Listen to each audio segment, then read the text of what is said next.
Assalamualaikum warahmatullahi wabarakatuh. Perkenalkan, saya Rizwi Windiasari, mahasiswi IAIN Batu Sangkar semester 2 dengan jurusan Ilmu Perpustakaan dan Informasi Islam. Nah, teman-teman, kali ini saya ingin membahas terkait dengan inventarisasi bahan pustaka. Mungkin secara umum kita sudah sering mendengar kata inventaris, namun untuk inventarisasi bahan pustaka mungkin kita perlu membahasnya lebih dalam lagi. Nah, apa sih itu inventarisasi bahan pustaka? Inventarisasi bahan pustaka merupakan suatu kegiatan pencatatan semua bahan pustaka milik perpustakaan yang dilakukan oleh petugas perpustakaan atau biasa kita sebut dengan pustakawan. Nah, tentu dalam pelaksanaan inventarisasi bahan pustaka ada beberapa perlengkapan yang diperlukan yang nantinya dapat mendukung dalam keberlangsungan proses dari inventarisasi bahan pustaka itu sendiri. Apa saja item atau yang menjadi perlengkapan yang dibutuhkan saat inventarisasi bahan pustaka? Meliputi yang pertama, buku induk atau buku inventarisasi. Nah, buku ini berisi kolom-kolom yang berisi terkait dengan buku yang bersangkutan seperti nama, judul, nama pengarang, kota terbit, tahun terbit, dan lain sebagainya.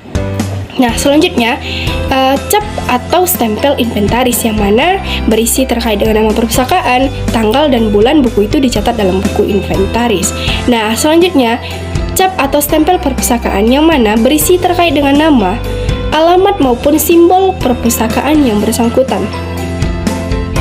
Nah, terkait dengan kegiatan inventarisasi bahan pustaka itu meliputi ada 4 tahapan. Yang pertama, kegiatan awal yang mana dalam kegiatan awal ini dilakukan pemeriksaan terhadap bahan pustaka dengan memeriksa apakah bahan pustaka itu sudah sesuai dengan surat pengantar atau daftar pesanan. Yang selanjutnya itu memeriksa kondisi fisik dari bahan pustaka itu sendiri, baik itu apakah dalam keadaan rusak atau tidak rusak, lengkap atau tidak lengkap. Nah, selanjutnya tahap pengelompokan yang mana setelah bahan pustaka dilakukan pemeriksaan, dilakukan pengelompokan berdasarkan jenis medianya, misalnya bahan pustaka buku, majalah, kaset, CD, dan lain sebagainya. Nah, selanjutnya dilakukan pengelompokan kelompok judul. Tentunya dalam melakukan pengelompokan ini bertujuan untuk memudahkan penelusuran informasi selanjutnya. Nah, selanjutnya mencatat bahan pustaka ke dalam kolom-kolom buku induk atau buku inventaris. Nah, buku induk atau buku inventaris dapat berbeda-beda sesuai dengan jenis medianya. Selanjutnya, tahap selanjutnya itu pemberian tanda kepemilikan yang mana di sini ada 2 stempel. Yang pertama stempel perpustakaan berbentuk logo instansi atau bentuk lain. Yang kedua stempel inventaris. Nah, teman-teman, apa saja sih jenis dari inventarisasi bahan pustaka? Nah, menurut Mas Sofa tahun 2008 pada umumnya jenis dari inventarisasi itu sendiri ada 3 jenis, yaitu yang pertama inventarisasi buku, yang kedua inventarisasi majalah, yang ketiga inventarisasi non-buku.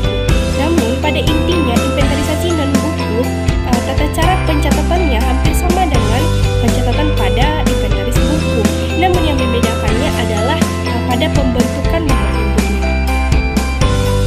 Nah, kita sudah ketahui bahwa jenis-jenis inventarisasi buku itu ada 3 macam. Namun, bagaimana sih cara melakukan kegiatan inventarisasi dari ketiga jenis inventarisasi bahan pustaka tersebut?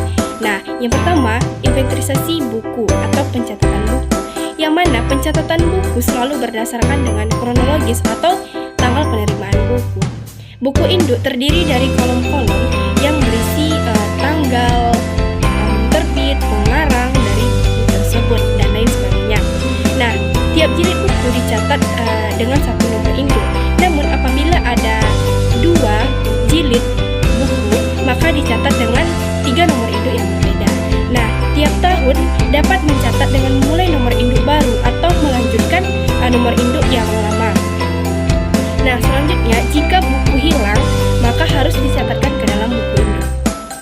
Nah, selanjutnya bagaimana sih cara mengisi daftar buku induk atau dicatatkan dalam buku induk? Nah, yang pertama, kolom nomor yang mana diisi dengan nomor untuk buku diinventariskan.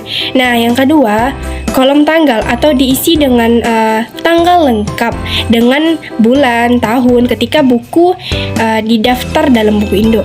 Nah, selanjutnya kolom nama pengarang yang mana diisi dengan nama pengarang buku, nama pengarang kedua, dan seterusnya. Nah, selanjutnya kolom judul buku yang mana diisi dengan judul buku, diteruskan anak judul, buku bila ada. Bila buku terjemahan, saduran dituliskan, judul terjemahan ditulis dalam buku tersebut. Nah, selanjutnya kolom penerbit yang mana diisi dengan nama penerbit yang menerbitkan buku tersebut. Nah, selanjutnya kolom tahun diisi dengan tahun terbit dari buku tersebut. Selanjutnya kolom asal atau sumber diisi dengan sumber buku tersebut diperoleh, baik itu dari pembelian, hadiah, tukar menukar, peminjaman, dan lain sebagainya. Nah, selanjutnya kolom bahasa diisi dengan bahasa yang digunakan dalam penulisan buku, baik itu bahasa Indonesia, Inggris, dan lain sebagainya. Nah, selanjutnya kolom jilid diisi dengan jilid buku. Selanjutnya kolom harga yang mana diisi dengan harga buku tersebut per eksemplar. Nah, selanjutnya kolom keterangan yang mana diisi dengan hal-hal yang dianggap perlu tetapi belum tercantum dalam kolom lain, misalnya diisi dengan buku hilang, rusak, dipinjam, dan lain sebagainya. Baiklah, perkenalkan nama saya Rahma Yuniza dengan NIM 2130304044. Di sini saya akan melanjutkan materi dari Respi Windiasari, yaitu D. Inventarisasi majalah. Penerimaan majalah langkah-langkah sama dengan penerimaan buku. Bedanya dalam pencatatan majalah harus dilihat apakah majalah yang diterima merupakan lanjutan dari majalah sebelumnya atau sebagai pesanan baru. Fungsi pencatatan majalah adalah: 1. Sebagai pencatatan majalah yang menjadi bagian dari koleksi. 2. Untuk memastikan nomor-nomor yang besar-besar datang. 3. Untuk melihat riwayat majalah. 4. Untuk mengetahui nomor-nomor majalah sebelumnya yang kosong. Beberapa sistem, yaitu sistem register dan sistem buku besar dan sistem 2 kartu. Pada sistem 2 kartu, perpustakaan menggunakan kartu register dan kartu uji atau check card. Masing-masing kartu berukuran 7,5 kali 12,5 cm. Jadi sama dengan dimensi kartu katalog. 4. Sistem 3 kartu. Pada sistem 3 kartu, perpustakaan menggunakan kartu register, kartu uji, dan kartu indeks berkelas. Setiap kartu berukuran 7,5 kali 12,5 cm. Sebaiknya setiap jenis kartu memiliki warna yang berbeda. Sistem Cardex merupakan alat untuk mencatat terbitan berseri serta rekrutmen lain, terbuat dari baja dan dibagi dalam beberapa laci tergantung pada kebutuhan. 6. Sistem Ingria untuk pencatat atau kartu registrasi untuk harian atau mingguan. Sifatnya sama dengan kartu registrasi majalah. Inventarisasi secara elektronik. Inventarisasi bahan pustaka secara elektronik yaitu kegiatan pencatatan data koleksi yang dilakukan secara elektronik dengan bantuan media komputer. Langkah-langkah pencatatan pada inventarisasi bahan pustaka secara elektronik sama dengan langkah-langkah inventarisasi bahan pustaka secara manual. Perbedaannya hanya terletak pada proses pencatatannya. Ada beberapa program yang dapat digunakan untuk inventarisasi bahan pustaka secara elektronik yang sederhana, diantaranya MS Word, Microsoft Word, Microsoft Excel, dan Microsoft Access.